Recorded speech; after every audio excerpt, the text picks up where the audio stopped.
Serial Kitab Tauhid bagian 22, Mempertuhan Pemuka Agama.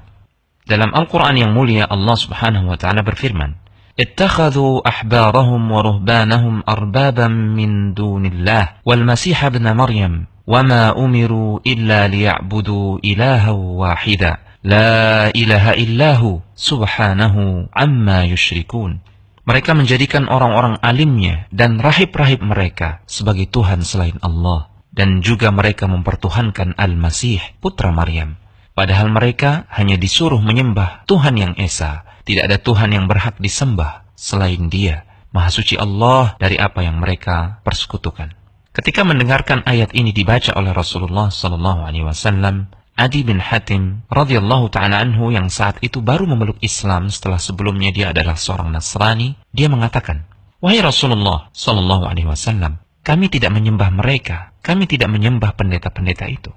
Rasul bersabda, "Bukankah mereka menghalalkan apa yang diharamkan atas kalian, lantas kalian ikut menghalalkannya? Dan bukankah mereka mengharamkan apa yang dihalalkan Allah untuk kalian, lantas kalian ikut mengharamkannya?" Adi bin Hatim menjawab, "Betul wahai Rasulullah SAW."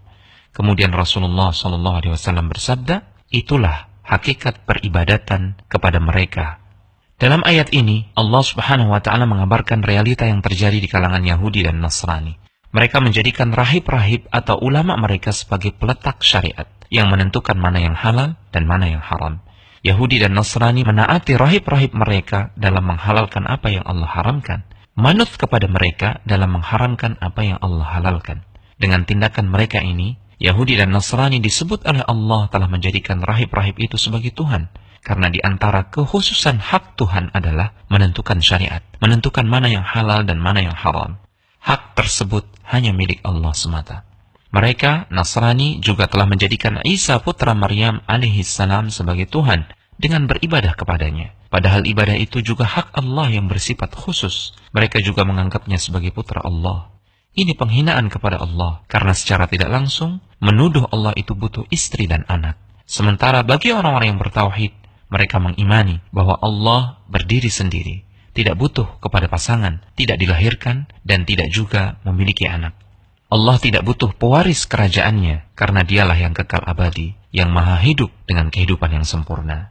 Itu sebabnya di akhir ayat ini terdapat penyucian bagi Allah, penyucian dari segala ketidaksempurnaan dan sifat yang tidak layak baginya. Karena setiap kesyirikan berkonsekuensi pada tuduhan bahwa Allah itu tidak berkuasa secara mutlak dan sempurna. Ayat yang mulia ini dinukil oleh Syekh Muhammad bin Abdul Wahhab rahimahullahu ta'ala untuk menjelaskan salah satu makna tauhid dan makna kalimat syahadat la ilaha illallah yang mencakup dua hal. Pertama, mengesahkan Allah dalam ketaatan pada apa yang dihalalkan dan diharamkannya. Kedua, siapa yang menaati selain Allah dalam menghalalkan apa yang diharamkan Allah atau mengharamkan apa yang dihalalkan Allah, maka dia telah mempersekutukan Allah dengan makhluk. Dan ini jelas kesyirikan yang bisa menyebabkan pelakunya menjadi musyrik. Semoga Allah subhanahu wa ta'ala menganugerahkan taufiknya dan menjadikan kita semua istiqamah di atas tauhid dan amal saleh. Sampai kita berjumpa dengannya. Telegram channel Kristal Iman.